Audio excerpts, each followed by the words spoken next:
All right.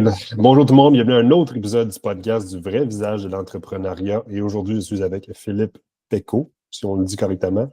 Yeah. Yeah. Comment ça va avant tout, là? Ben, ça va très bien. Écoute, première journée de neige ici, là, mais c'est Oui. bon, on va te faire le coup, là. Puis Philippe, pour introduire à l'audience, porte-à-porte, générer plus de 500 000 de revenus, je pense que c'est quelque chose qui peut attirer les oreilles là, auprès de la clientèle. Mais avant tout, qu'est-ce qui t'a amené dans le monde de l'entrepreneuriat, là? Parce que tu as quand même 22 ans. Fait que, tu sais, on parle d'un succès très jeune aussi. Ouais, bon, ben ouais, écoute, ça dépend à quel point tu vas aller profondément dans ces questions-là. Mais, tu sais, je peux te dire que, ben, j'ai toujours, depuis que je suis jeune, tu sais, j'ai aimé l'idée d'être entrepreneur. Je suis pas nécessairement une famille très entrepreneuriale. Je connaissais personne nécessairement dans l'entourage. Mais, tu sais, moi, c'est vraiment comme des podcasts, tu sais, du monde en ligne que ça m'a inspiré, tu sais, du monde des livres que j'ai lus. Puis, juste vraiment accroché. Puis, ben, dans le fond, je me suis lancé dans le porte-à-porte. Dans le fond, la façon dont ça m'avait été pitché comme idée de faire ça, tu sais, je trouve ça intéressant. C'est vraiment comme la chose la plus difficile que tu peux faire de ton été, mettons ta job étudiante. Puis moi, j'avais compris à un très jeune âge que le plus que tu te challenges quand tu es jeune, le plus que tu vas éventuellement recevoir ben, le plus que ça va te récompenser dans le futur, mettons. T'sais. Fait que je me suis dit, bon, ben, même si je fais 0$, ben, je vais quand même avoir des skills, je vais quand même être, me bâtir de façon mentale. Mettons, je vais vraiment m'échauffer dans le sport de l'entrepreneuriat à un très jeune âge. Fait que genre beaucoup de succès quand je vais être plus vieux. Puis, j'aurais aucune idée, quand je me suis inscrit à faire du porte-à-porte quand j'avais 19 ans, que ça allait me mener où est-ce que je suis aujourd'hui. Mais, me voici. Fait que, ben, tout ça pour dire, ben, pour donner plus de background, comme tu as dit, ben, je me suis lancé, j'ai fait du porte-à-porte à 19 ans.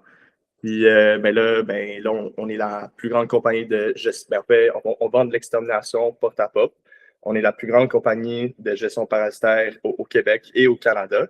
Fait que, ben, tu sais, on est une valeur plus de 9 chiffres, si tu veux savoir. 9 Mm. chiffres? Ouais, 9 chiffres. Puis, ben, on est aussi la plus grande compagnie de porte-à-porte au Canada à la base. Moi, je suis partner dans la compagnie de Pest Control. Mais tu sais, ma job vraiment, tu sais, moi, je suis entrepreneur, on peut dire. Tu sais, j'ai bâti une business dans une business. Puis, ben, ma job, c'est vraiment juste de vendre. Tu sais, c'est vraiment ma passion. De vendre, d'inspirer, motiver du monde qui vendent aussi. Tu sais, moi, ça a tellement été une belle expérience pour la première année. Puis, juste être capable de partager ça puis de former des futurs entrepreneurs, c'est vraiment ma passion. Ça, c'est une très belle introduction, Phil. Puis je pense que j'aimerais quand même attaquer un petit peu en ce moment sur le porte-à-porte. Je pense que c'est une chose qui semble, on dirait, être plus populaire aux États-Unis, à moins que je me trompe. Mais Absolument, absolument. qu'est-ce qui t'a amené? On a dit, tu sais, le challenge personnel, mais c'est quelque chose qui est difficile. Il doit y avoir eu des moments où tu t'es dit, ah, tu sais, j'essaie-tu autre chose? Ça vaut-tu réellement la peine? Tu sais, comment est-ce que ça s'est passé ces périodes-là? Ben, en fait, j'ai commencé, j'étais très bon. Donc, mais c'est sûr que je me suis préparé à ça. Je savais qu'est-ce que c'était le potentiel. Tu sais, je sais que si je travaillais fort, que si tu sais, I went about it the right way, j'ai commencé à lire des livres de vente avant même de faire de la vente. Donc, moi, c'est assez particulier comme parcours. J'ai justement un intérêt. Pourtant, j'ai jamais connu personne dans ma vie qui faisait de la vente pour de vrai. Là. Tu sais, comme, même à ce jour, je connais pas beaucoup de monde qui sont comme dans mon domaine, à part les gens qui sont dans ma business. Mais c'est beau que tu mentionnes justement les États-Unis parce que, ouais, c'est totalement nouveau comme concept, c'est de faire surtout du pest control door-to-door. Aux US, c'est la plus grande industrie, ce qui est intéressant. Puis on a amené ça au Canada il y a comme 7-8 ans. Quand je m'exclus là-dedans, je n'étais pas encore nécessairement dans la business. Mais puis au Québec, ça fait peut-être juste 4 ans qu'on fait ça comme pour de vrai. Fait que c'est vraiment la plus grande industrie aux US, fait que comme maintenant en Amérique du Nord. Puis on a tellement un bon groupe de leaders au Canada, on a tellement du talent.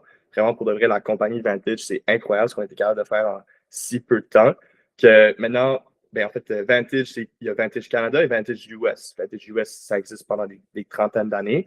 Puis là, on a comme surpassé le US dans notre chiffre d'affaires. Fait que là, on envoie des Canadiens aux US cette année pour partir des bureaux là-bas. Fait que c'est drôle. Puis même, je peux rajouter à ça aussi en Australie. Fait que là, on est comme une compagnie vraiment internationale, tellement qu'on expand, puis on a juste comme, on a plus d'endroits où est-ce qu'il y a des pépites. Fait que, on expand non-stop, puis Ben, souvent, c'est comme le US qui est comme tu as dit, qui dicte tout un peu, mais là, c'est vraiment des Canadiens qui vont dominer le marché. Fait que c'est vraiment cool. OK, wow, non, mais c'est un beau point que tu apportes aussi. Puis, si on parle de porte-à-porte, qu'est-ce qui fait un peu, ou si tu peux m'éclaircir là-dessus, quelqu'un qui serait bon là-dedans? Est-ce qu'il y a certains critères que quelqu'un doit dire, ah ben, crème, moi, j'ai ça, je serais peut-être bon à m'essayer là-dedans. Super bonne question. Pour de vrai, c'est la chose la moins sexy que tu peux faire, vraiment. Il n'y a vraiment pas plus pas sexy, mais surtout la chose la plus difficile, comme j'ai dit. Fait que ça dépend vraiment de tu es rendu où dans ta vie, dans ta progression. C'est vraiment la job parfaite pour la bonne personne, mais c'est aussi pour 99% du monde, vraiment la pire job que tu peux faire de ton métier, là, pour de vrai. Fait que dans, pour ce qui est comme justement de la sélection puis du recrutement, on sélecte de façon très, très judicieuse. On prend vraiment pas tout le monde du tout dans le programme. Ça prend vraiment un bon type de personnalité. Mais je vais te répondre à ta question. J'adore cette question. Pour de vrai, le monde qui sont les meilleurs, c'est pas nécessairement les meilleurs à parler, mais c'est vraiment le cool, le porte-à-porte, parce que c'est comme un sport, c'est vraiment juste comme l'effort que tu mets là-dedans.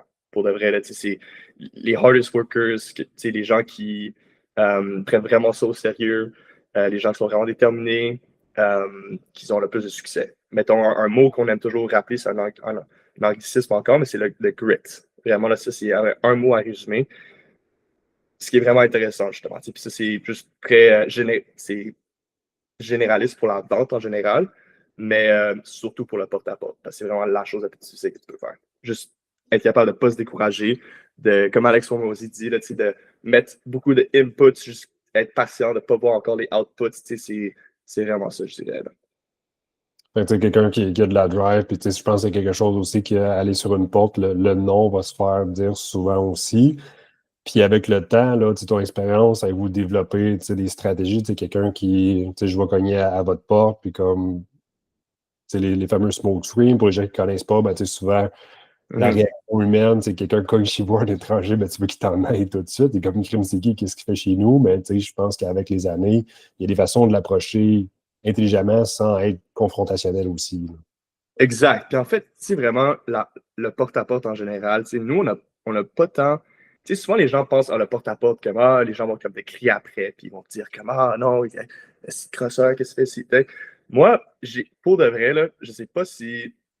Parce que moi, je me fais jamais dire ça. En fait, en général, nous, on se fait juste pas traiter de même.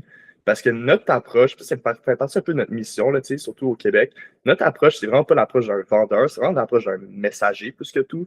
Juste comme, hey, on est ici dans le quartier, genre, on te fait un deal si tu veux, sinon, OK, bye. Comme moi, je vais partir très, très vite du bas. Si quelqu'un me dit qu'ils sont pas intéressés, puis tu sais, j'ai de l'expérience, je peux voir si c'est un vrai pas intéressé ou un faux pas intéressé. Il y a du monde avec qui je vais pousser un peu, peut-être un peu plus. Mais tu sais, je suis toujours respectueux dans l'approche, puis je vais jamais essayer de pousser. Tu sais, j'entends des fois du monde dans d'autres compagnies porte-à-porte, tu sais, never take no for an answer. Or, c'est pas un non jusqu'à temps que la porte ferme. C'est comme, ta journée va être impossible à faire si c'est vraiment ça ta mentalité. Tu sais, moi, j'aime ça d'y aller d'une façon vraiment, hey, tu sais, OK, tu veux pas, parfait, ben bonne journée, peut-être l'année prochaine. Puis là, je fais une petite blague, puis après ça, je pars. Et j'aime ça finir chaque porte avec un sourire. Tu sais, moi, je suis je suis pas le meilleur vendeur du Québec. Comme j'ai dit, j'ai bâti des très bons vendeurs. Ils sont rendus bien meilleurs que moi maintenant, mais je suis quand même un des meilleurs vendeurs. Puis il y a peut-être une personne sur 10 qui finit par acheter par jour. Là. Fait que c'est quand même pour la vente, pour l'industrie en général, les closing percentage puis tout, c'est comme the lowest vraiment que tu as. Fait que moi, je me sens pas rejeté nécessairement. Je sais que la vente s'en vient, j'ai l'expérience à le faire. Puis pour ce qui est overcome des smoke screens, pour la question plus précise, mettons, que tu as posée, rendu à ce point-là, c'est honnêtement de juste pas trop prendre sérieusement ce que la personne t'a dit dans les premiers 2 minutes, mettons, je dirais. Puis juste de comme ignorer. C'est comme une bonne façon de comme overcome justement les smoke screens, c'est de pas trop comme rester pogné là-dedans. Puis de juste de comme avec ta confiance que tu transmets, parce que la vente, c'est un transfert d'énergie. Les tons et les mots, mettons le ton, puis le body language, les émotions que toi tu communiques à travers ton meta-verbal sont plus powerful de ce que tu vas vraiment dire. Donc, c'est vraiment ça. C'est juste être capable de passer à travers des smoke screens, de faire comme si rien n'était. Plus la personne, tu vois, elle reste accrochée quand même, malgré que tu as overcome le smoke screen, mais là, c'est là où est-ce que tu l'as, tu sais. Ok, non, c'est des bons points, là, comme justement, je pense que c'est un peu comme on en revient au début, le grit, le fameux nom que la personne te dit à la porte, mais souvent, c'est ça, c'est le crime. Est-ce que la personne sait pourquoi que je suis là? Est-ce qu'elle manque d'informations aussi pour juste que je puisse l'éclaircir? Puis, en termes de porte-à-porte, y a-tu, là, on parle de pest control, mais tu vois-tu des tendances un petit peu plus qui s'en viennent au Québec et aux États-Unis qui n'est pas encore ici? Ouais, ben c'est sûr, le pest control, c'est vraiment notre business principal. Tu sais, on a comme d'autres petits projets peut-être toujours en tête parce que tu sais, on peut vendre n'importe quoi. Mais pour ce qui est du porte-à-porte, j'adore cette question. Tu sais, c'est vraiment avec tu sais, toutes les tu sais, le monde qui est vraiment tu sais, en ligne, tu sais, les scams, ce qu'on voit toujours, tu sais, les gens aiment beaucoup plus parler à un humain. Puis en fait, ben, je sais pas s'il y a du monde qui écoute ça, qui ont des maisons, mais tu sais, le porte-à-porte est vraiment en essor depuis, en fait, comme qu'on a commencé ici à Vantage au Québec. Peut-être qu'on fait peut-être un peu partie de cette vague-là, justement, tu sais. Mais je sens que ça devient beaucoup plus populaire, tu sais, pour plusieurs raisons. Mais une de ces raisons, justement, c'est que les gens aiment ça faire de la business avec du monde qui font confiance et qui connaissent. Fait que le contact humain, tu sais, depuis la COVID surtout, là, tu sais, puis il y a beaucoup plus de gens qui sont chez eux. Donc, l'industrie est vraiment en essor en ce moment. Et je dirais une autre raison, c'est vraiment cool parce que notre génération, tu sais, on est plein de jeunes personnes qui ont faim, des jeunes entrepreneurs, tu sais, puis ce qui est cool avec le porte-à-porte, c'est que c'est un sport où est-ce que ça dérange vraiment pas c'est quoi ton âge, d'où tu viens, ton éducation, ton expérience, tu sais. Nous-mêmes, on dit, on n'aime pas ça quand le monde a déjà de l'expérience en vente. Quand ils viennent pour s'engager, c'est toujours les pires. Surtout en porte-à-porte. Moi, je préfère prendre quelqu'un qui a juste pas d'expérience du tout, qui est vraiment hungry, qui est comme prêt à apprendre. Puis, c'est tous nos top performers dont je te parlais avant. C'était tout du monde, moi inclus, qui avait juste zéro expérience en vente. Ok, wow, moi, tu sais, je pense que c'est ça, tu as passé de quelqu'un, pas d'expérience en vente, là, je présume qu'avec les années, l'expérience en c'est venu aussi. Puis là, tu es encore un peu sur le terrain qu'on a dit, mais tu sais, bâtir des équipes, comment est-ce que tu trouves l'approche par rapport à, tu sais, faut que c'est sur la vente, là, on est peut-être un peu plus sur, tu sais, gestion d'équipe. Ouais, exact. Fait que c'est vraiment ça ce que je fais en ce moment. Je suis encore, je fais du porte-à-porte aussi. Nous, vraiment, notre philosophie de leadership à Vantage, c'est vraiment lead by example. C'est-à-dire les gens qui te disent ben, quoi faire, mettons, ils font la même chose que toi. Fait que tu es dans les trenches, mettons, avec les gens avec qui tu es. Fait que ça mérite beaucoup de respect de faire ça. Puis, justement, cette question-là de respect, moi, je respecte tellement les gens qui font ça pour un été. Puis, je prends vraiment ça à cœur de pouvoir donner juste tout ce que j'ai aux gens qui viennent travailler pour faire du porte-à-porte parce que je pense vraiment que c'est une chance qui peut changer ta vie. Moi, je pense vraiment qu'en ce moment, on est en train de former une future génération d'entrepreneurs. Puis ça, il n'y a rien qui m'excite plus que faire ça. J'adore l'aspect de compétitivité. J'adore l'aspect qu'on compétitionne contre les autres équipes, contre les autres provinces. Ça, c'est vraiment cool. J'adore faire de l'argent, mais j'aime vraiment surtout être capable de bâtir des futurs entrepreneurs. Parce que c'est vraiment ça, je vois, comme le porte-à-porte. C'est vraiment ta propre business. On est travailleur autonome, on est payé juste ta commission. Fait que tu es 100% responsable, accountable pour tes propres résultats. Ce qui est vraiment quelque chose de lourd, comme tu le sais, quelque chose de lourd à transporter sur les épaules. Fait que c'est vraiment une expérience entrepreneuriale. Fait que, puis en plus de ça, ben, tu développes le skill le plus lucratif, ce qui est le skill de la vente, comme tu le sais sûrement aussi déjà. Là. Fait que moi, des centaines de personnes qu'on a entraînées au Québec, du monde qui vont avoir tellement de succès dans le futur, je le sais, parce que on a vraiment formé des killers. Là, Mhm. Puis là, si on rentre, là, des fois, si les gens, ça peut piquer la curiosité un petit peu, mais si on tombe dans les chiffres, quelqu'un ouais, qui se lance là-dedans, reste, comme on l'a dit, 100% commission, fait que ça dépend de ton vouloir, ça dépend après ça de plus vite que tu apprends aussi. Reste que je veux dire, ouais, l'apprentissage se fait en apprenant de ses erreurs dans un sens, mais de toujours développer de ce côté-là. Fait que quelqu'un qui dit, moi, je veux faire ça cet été, Phil, à quoi je peux m'attendre? Puis là, encore une fois, je veux dire, toi, tu dois avoir des attentes envers moi aussi, en termes de ouais, demande, puis après ça, les revenus que je peux générer. ouais, absolument. Fait que, notre première année, c'est un premier été, quelqu'un qui a comme pas d'expérience, puis tout, les premières années, ils font à peu près peut-être 13 000 en moyenne. Ce qui est quand même bon. Puis, mais c'est sûr que là, en deuxième année, quand tu combines les première année, deuxième année, troisième année, ainsi de suite, en termes de revenus générés, notre moyenne, c'est 36 000. Fait que, là, ça devient beaucoup plus haut. Puis, tu sais, t'en as du monde qui font leur premier été, ben, t'en as du monde. Genre, les meilleurs scores, tu sais, je peux nommer entre autres, tu sais, mon bon ami Hugo Drouin, petit shout à lui, 17 ans, puis l'année passée, son 2024, il a fait 100 000 son premier été. C'est juste comme, pas d'expérience avant, 17 ans, dans les rues de Québec, puis qui a réussi à faire ce montant-là. Donc, vraiment, tout est possible. Puis ces chiffres-là, ça paraît comme bizarre, mais il faut vraiment justement savoir tout ce qu'il faut faire pour avoir ces chiffres-là. Puis c'est pas comme un genre de un hack ou un genre de get rich quick thing. C'est vraiment non, le travail qu'on met, ça vaut vraiment ça. Puis ouais, j'adore en parler de ça. Je pense vraiment que c'est une de mes missions. J'aime pas ça parler moi-même. À la base, j'aime pas ça parler de comme ce que je fais trop. Mais je pense vraiment que la prochaine étape dans notre business, c'est vraiment apprendre à se faire connaître plus. C'est pour ça que j'aime vraiment parler de ces chiffres-là. Puis parler justement en format comme ça, où est-ce que les gens savent, OK, non, mais tu vas pas juste comme le chiffre. Nos chiffres sont sur Instagram puis tout, puis on les poste toujours. Mais les gens savent vraiment qu'est-ce qu'il faut faire pour avoir ces chiffres-là. Et je peux te dire, c'est travailler 6 jours semaine, chaque jour pendant l'été. Après avoir fait de l'entraînement en pré-saison, des mois de pratique, qu'on practice pitch, puis tu apprends ton pitch, puis tu sais comment le maîtriser, puis tu fais des pratiques avec ton manager, ainsi de suite. Puis après tout ça, tu arrives sur les portes, puis là, tu as du monde, des journées où est-ce que tu fais 0 vente, puis là, tu te décourages, puis là, tu as de la pression sur toi-même. Puis là, genre après tout ça, puis même à ça, des fois, tu n'as pas de résultat. Fait que c'est juste des ups and downs, d'être capable de vivre avec ça. Tu peux faire, c'est vraiment difficile de jouer à un sport où est-ce que tu peux faire toutes les bonnes choses dans une journée et avoir 0 résultat. Fait que c'est être capable de vivre avec ça. Tu peux donner tout ton meilleur pitch à quelqu'un et tu sais pas, peut-être il y a juste quelque chose dans l'univers qui fait en sorte qu'elle n'achète pas. C'est pas predictable. Donc, ça forme vraiment des personnes, ça forme du monde qui ont vraiment le bon mindset, qui ont vraiment, ouais, comme la tête dure. Je sais pas si c'est la bonne expression, mais du monde résilient, mettons. Donc, après toutes ces choses-là, puis j'en parle, je dis à quel point c'est difficile en ce moment. Puis j'ai dit aussi dans les entrevues, j'explique toujours à quel point que c'est hey, la chose que tu vas faire, c'est la chose la plus difficile au monde. Puis même à ça, le monde à la fin de l'été, ils disent oh my god, je savais pas que ça allait être autant difficile que ça.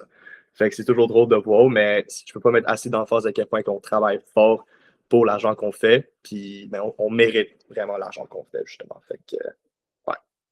Ouais, ben là, c'était des bons chiffres, tu sais, ben, reste que, tu sais, pour l'été de quelqu'un de 17-18 ans, faire un 10, 13, 15 000 Ouais. en été, ça reste beaucoup d'argent, puisqu'on parle d'un laps d'environ, 3-4 mois aussi. Puis, y a-tu, là, ça t'a piqué ma curiosité, ben, tu sais, le taux de rétention chez quelqu'un qui veut aller faire du porte-à-porte, parce que tu dis, hey, crème, tu peux faire 15 000 dans ton été. Ah oui, j'y vais. Mais après ça, tu sais, oups, c'est peut-être plus difficile que je pensais. Comme tu as dit au début, toi, on a peut-être eu plus d'aisance, mais je présume que c'est pas tout le monde qui rentre là-dedans et qui est comme, hey, crème, moi, j'ai du fun, ça va bien. Il y en a peut-être qui sont comme, Ouais. finalement, c'est peut-être plus pour moi. Là. Ouais, j'adore ces questions. Pour le vrai, excuse-moi. Pendant l'été, c'est drôle parce qu'il y a beaucoup de monde qui vont commencer et qui vont pas finir.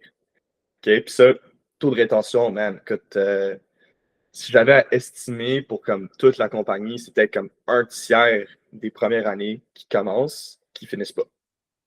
C'est comme that big. Moi, je pense que dans mon programme spécifique, peut-être un quart, mettons, je dirais. Je pense qu'on peut-être on est un peu en haut de la moyenne. Mais quand même, c'est pas négligeable. C'est quand même, puis on prévoit ça dans nos prédictions. Puis malgré tout le processus d'entrevue, je vais te donner une idée, on fait comme 3-4 entrevues, une en personne. On fait comme des tests de vente puis tout. Puis écoute, on s'assoit avec le monde. Puis souvent, c'est du monde qu'on connaît aussi souvent, qu'on engage. Fait que, puis même à ça, il y a du monde qui lâche, ce qui est totalement correct. On a quand même tellement de respect pour le monde qui essayent, pour quelconque raison, c'est juste pas pour moi. C'est un gros commitment aussi. Là, on y pense 6 jours semaine, 15 semaines dans l'été. C'est gros faire ça. On parle pas d'aucune journée off. C'est vraiment comme un bootcamp comme extrême de la vente, on peut dire. Fait, puis par rapport à la rétention, ben, c'est drôle que tu mentionnes, pour les gens qui ont fini l'été, de l'été passé, au moins dans mon programme, je connais le chiffre parce que je l'ai fait récemment, c'est 77% du monde qui veut revenir au moins comme l'été prochain. Fait que ben, ça, c'est quand même pas si pire. Fait que je dirais le monde pendant l'été, ça tombe comme ça tombe assez vite, mais le monde qui ont enduré, comme je trouve vraiment qu'on a créé un bel environnement où est-ce que tout le monde a du succès, tout le monde fait aussi beaucoup d'argent. C'est difficile de dire non à cet argent-là des fois aussi. Fait que ouais, on a quand même beaucoup de personnes qui restent avec nous. Ouais. Non, c'est bon. C'est après ça. Y a-tu des gens qui font leur été et sont comme, ah, crime, ça va tellement bien, je veux faire autre chose, ou ils ont aimé l'expérience, qui veulent rester puis continuer à améliorer leurs skills dans un fait? Ce qui est cool, c'est justement le monde qui finit l'été, c'est comme tu l'as dit, c'est un ou l'autre. Puis, nous, on voit vraiment ça comme un tremplin. Je pense pas qu'il y a personne qui rentre en faisant du porte-à-porte et dit hey, je vais faire une carrière de ça. En fait, je pense qu'il y a justement personne. Ce qui est assez unique. Mais moi, c'est soit ça. Quelqu'un qui finit l'été, qui a eu du succès, soit ils vont revenir et avoir plein de succès avec nous, ou ils vont juste peut-être faire leur propre projet et aussi avoir autant de succès. Fait que moi, as long as they're having success puis qu'ils s'épanouissent, moi, je suis content. Fait que, mais tu sais, c'est toujours le résultat final, c'est toujours qu'ils ont du succès dans quelque chose d'autre. Fait que, tu sais, moi, je suis content de ça. Non, c'est bon ça. Puis là, tantôt, on a parlé un petit peu de le fameux 6 jours semaine, 15 semaines dans l'été. Là, je présume un peu, ça doit être, est-ce que c'est ça les attentes pour tout le monde? Est-ce que c'est ça comme un critère de dire, regarde, si tu veux faire partie de la team, on fait ça, combien d'heures par jour, rain or shine, on a un petit polo, notre poncho, en fait, Pas de excuse, show, puis ouais, et exact. voilà. Ouais, écoute, ben, exact. C'est vraiment comme tous les jours, non négociable. T'es là. Tu sais, t'es travailleur autonome. Fait que, tu t'es pas employé. T'es là. Tu peux aller au McDonald's toute la journée si tu veux, quand tu fais dropper à ton terrain, puis juste rien faire, tu es payé à la commission. Mais justement, tu n'es peut-être pas le bon type de personne pour faire la job, justement. Fait que, c'est vraiment, tu challenges toi-même. Fait qu'on essaie de faire ressortir cet aspect-là des gens qui ont le fait qu'ils sont self-starter, autonomes, accountable, surtout pour leurs résultats. Fait que ouais, c'est lourd, puis c'est des longues heures. Écoute, nous, on dit vraiment, tu tasses tout de côté pendant un été. On a même un logement qu'on donne au monde, au logement gratuit pour l'été. Fait que, on a un endroit à Montréal qu'on loue dans les villes où est-ce qu'on est. Puis souvent, on aime ça. Mettons, tu habites à Montréal, tu fais un été à Trois-Rivières, au Québec. C'est toujours en fait le meilleur environnement parce que tu n'as pas de distraction, tu es vraiment comme locked in sur faire une chose. Fait que c'est quelque chose qu'on aime beaucoup faire, puis on paye le logement de la compagnie. OK, wow, fait que c'est réellement comme un bootcamp intense Ouais. de vente.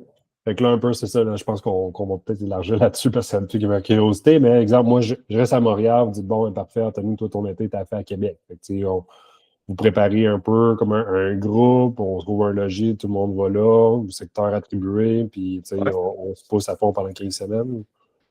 C'est ça, ça pique la curiosité, hein? Chaque fois que j'en parle, justement, c'est que, ah, wow, c'est pour ça que je trouve que ça vaut une faire connaître. Ah ouais, tu l'as bien dit, tu sais, fait on a des bureaux partout où est-ce que, tu sais, il y a des maisons, pas mal au Québec.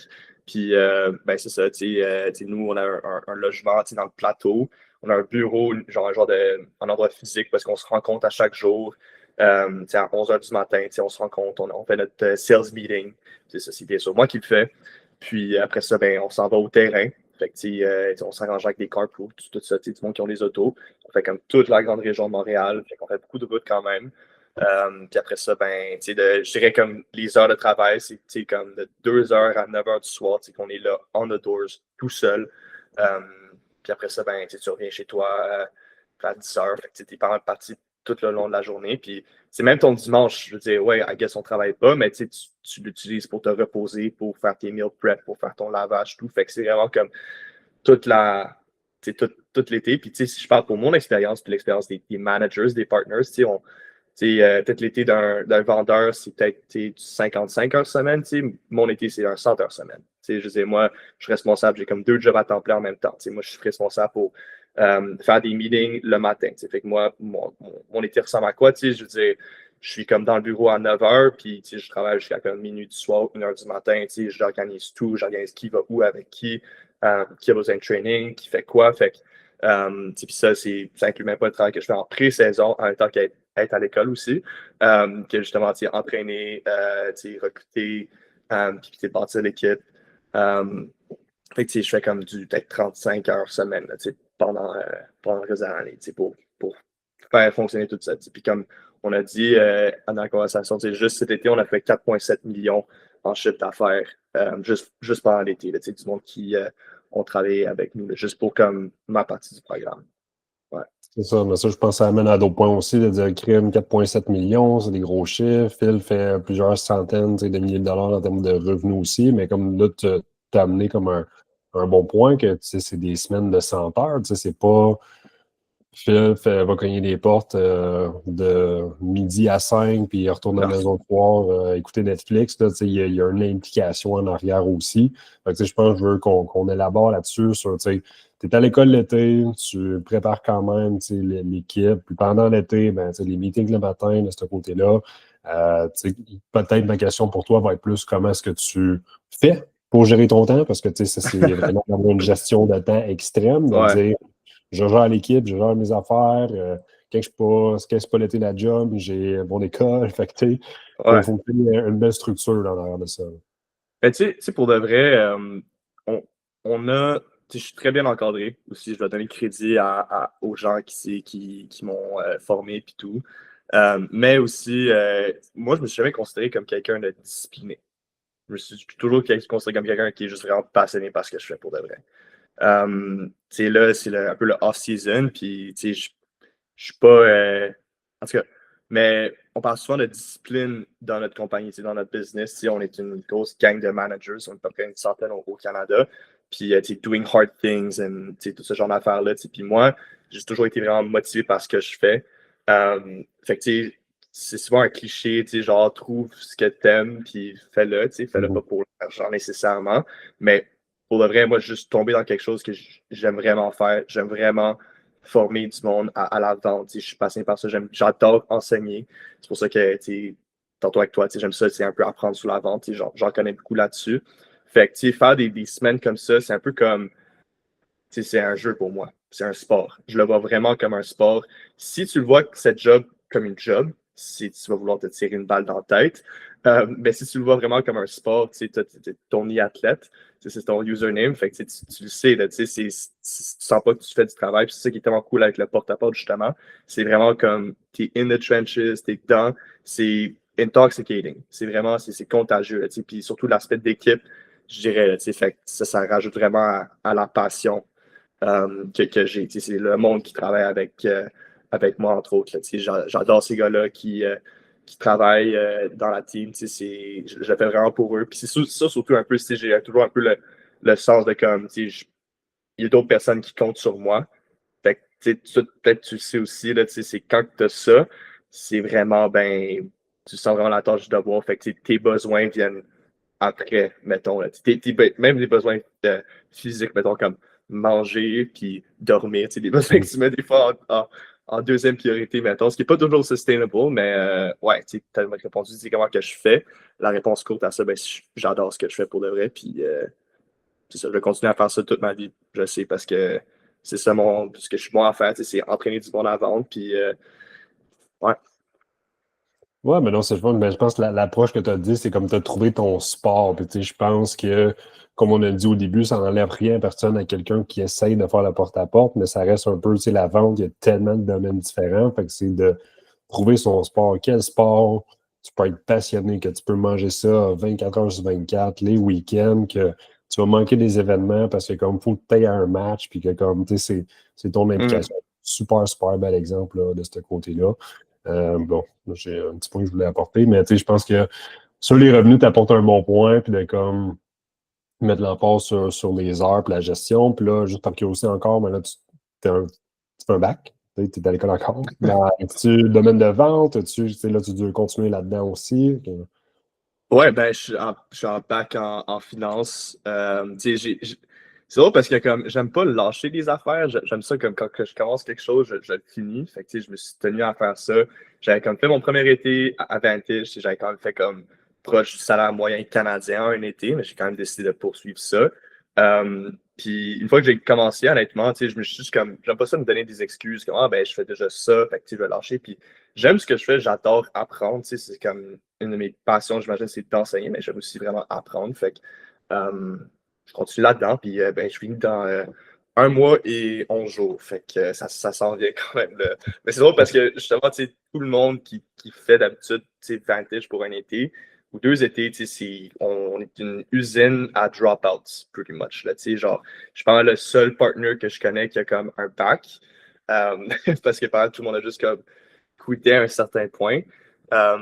Mais ouais, c'est ça. Je sais, ça me coûte pas tant de le faire, honnêtement. Je suis comme très bon à manager mon temps. Fait que pour l'instant, ça a marché, puis j'ai bientôt fini. Je tiens bon. Ouais, je pense que c'est ça, comme tu dis, ça prend une gestion de temps. Puis là, tu as une belle équipe aussi en arrière pour le travail qui t'a aidé. Puis là, tu sais, j'aimerais qu'on rentre un petit peu sur le côté tactique rapidement, sur tu sais, la vente, on a dit crème, la vente, le porte-à-porte, c'est ce qui permet de développer des skills de vente. Mais tu sais, moi, je suis quelqu'un, je commence à en vendre, tu sais, par où est-ce que je commence à faire? Y a-tu des trucs que tu pourrais me donner pour, tu sais, que ce soit du porte-à-porte ou autre chose pour optimiser mes skills de vente? Oh my god, j'adore ces questions. Ben, je dirais vraiment, c'est d'utiliser les ressources. On vit dans le temps de l'humanité où est-ce que ça n'a jamais été autant facile d'avoir du succès. Fait, puis pour le monde qui sont assez motivés, qui sont prêts à go the extra mile, justement pour ces personnes-là, c'est eux qui vont avoir du succès, qui vont être riches. Fait que j'ai tous mes livres ici derrière moi, là, genre de comme reach out, comme lire des livres, écouter des podcasts, puis 99% du monde dans le domaine font pas ça. Souvent parce que c'est dominé par l'ego, le domaine de la vente. Moi, quelque chose dont je suis très fier, c'est que j'ai un ego, mais je sais toujours que comme I don't know anything. Genre, moi, j'essaie toujours d'apprendre d'autres personnes. C'est pour ça, justement, je suis allé à Finance et Entrepreneur, c'est comme ça qu'on s'est initialement connus, toi et moi. J'adore apprendre, je sais que j'ai toujours à apprendre d'autres personnes. Fait que c'est pour ça que ça m'a rendu à the top of the game, on peut dire, parce que j'ai juste toujours été ouvert à apprendre. Fait que, puis surtout quand tu commences, de juste comme vraiment mettre ton ego de côté et de apprendre de ceux qui ont le plus de succès. Puis quelque chose qui est commun avec l'entrepreneuriat, c'est juste les gens sont très généreux. Fait que, pour ma part aussi, n'importe qui dans ma compagnie, même si qui viennent de l'Ontario, qui viennent d'Alberta, qui s'ils me demandent pour de l'aide, je vais genre go the extra mile pour les aider. Je suis toujours de nature généreuse parce que il y a d'autres personnes qui ont fait ça pour moi dans le passé. Fait que j'ai juste toujours redonné. Fait que le monde sont très généreux. Et aussi, juste comme les ressources, comme aller voir des podcasts, genre Alex Hormozy. Tu peux écouter un podcast de Alex Hormozy en 2 heures, en connaître plus sur comme le top salesman à ta compagnie. Ou genre Jordan Belfort, Alex Hormozy, Ed Mylett. Ces personnes-là que je viens de nommer, si tu es capable de comme, absorber vraiment leurs connaissances, et bientôt tu deviens comme eux. C'est ça vraiment, que moi, je ne suis pas comme talentueux du tout. Je ne me suis jamais considéré comme quelqu'un de talentueux dans rien de ce que j'ai fait dans toute ma vie. Fait que justement, je me suis juste formé moi-même.